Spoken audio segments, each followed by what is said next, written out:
Good morning, boys and girls. Happy Thursday. Today, the read aloud is going to be The Big Orange Splat by Daniel Pinkwater. Let's see what the Big Orange Splat is going to do. Mr. Plumbean lived on a street where all the houses were the same.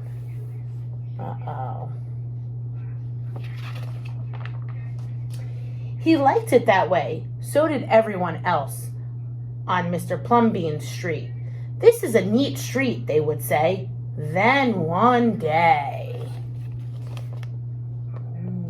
all the houses are the same. A seagull flew over Mr. Plumbean's house. He was carrying a can of bright orange paint. No one knows why. What's he gonna do? And he dropped the can. No one knows why. Right over Mr. Plumbean's house.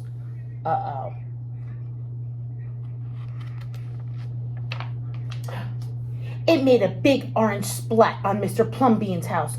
Oh, too bad, everybody said. Mr. Plumbean will have to paint his house. I suppose he will, said Mr. Plumbean. But he didn't paint his house right away. He looked at the big orange splat for a long time. Then he went about his business. The neighbors got tired of seeing that big orange splat. Someone said, Mr. Plumbean, we wish you'd get around to painting your house. Okay, said Mr. Plumbean. Look, there's that splat on the roof. He got some blue paint and some white paint, and that night he got busy. He painted at night because it was cooler. When the paint was gone, the roof was blue, the walls were white, and the big orange splat was still there. In the morning, the other people on the street came out of their houses. Their houses were all the same. But Mr. Plumbean's house was like a rainbow. It was like a jungle. It was like an explosion. Look what happened. All different colors. There was the big orange splat, and there were little orange splats. There were stripes. There were pictures of elephants and lions and pretty girls and steam shovels. The people said, Plumbean has popped his cork, flipped his wig, blown his stack, and dropped his stopper. They went away muttering. The next day, the people said, Plumbean has gushed his mush, lost his marbles, and slipped his hawser. They decided they would pretend not to notice.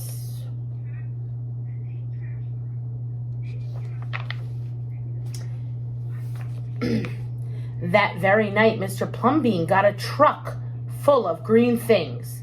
He planted palm trees, thorn bushes, onions, and frangipani. In the morning, he brought a hammock and an alligator. Whoa, that's a lot of stuff. When the other people came out of their houses, they saw Mr. Plumbean swinging in a hammock between two palm trees. They saw an alligator laying in the grass. Mr. Plumbean was drinking lemonade. Can you see Mr. Plumbean? I see him. There he is. In between the palm trees, hanging from his hammock.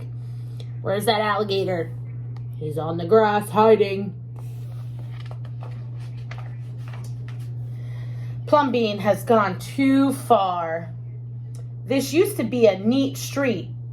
Plumbean, what have you done to your house? The people shouted. My house is me, and I am in it. My house is where I like to be, and it looks like all my dreams, Mr. Plumbean said. People went away. They asked the man who lived next door to Mr. Plumbean to go and have a talk with him. Tell him that we all liked it here before until he changed his house. Tell him that his house has to be the same as ours so we can have a neat street. So they want all the houses to be the same so they can be neat. The man went to see Mr. Plumbean that evening. They sat under the palm trees, drinking lemonade and talking all night long.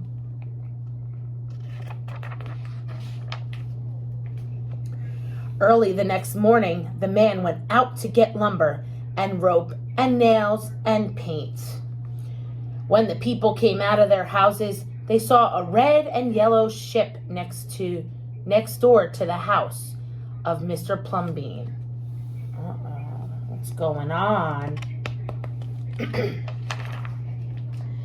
What have you done to your house? They shouted at the man. My house is me, and I am in it. My house is where I like to be, and it looks like all my dreams, said the man who had always loved ships. He's just like Plumbean, the people said. He's got bees in his bonnet, bats in his belfry, and knots in his noodle. Then one by one they went to see Mr. Plumbean. Late at night they would sit under the palm trees and drink lemonade and talk about their dreams. And whenever anybody visited Mr. Plumbean's house, the very next day that person would set about changing his own house to fit his dreams.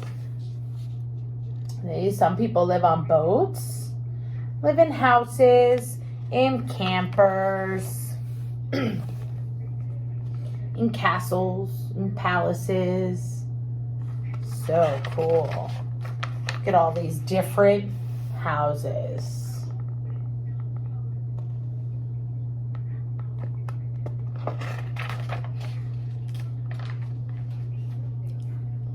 Whenever a stranger came to the street of Mr. Plumbean and his neighbors, the stranger would say, "This is not a neat street." Then all the people would say, "Our street is us, and we are it. Our street is where we like to be, and it looks like all of our dreams." So all the houses are different now. Look at that. The end. Enjoy your day, friends. Bye.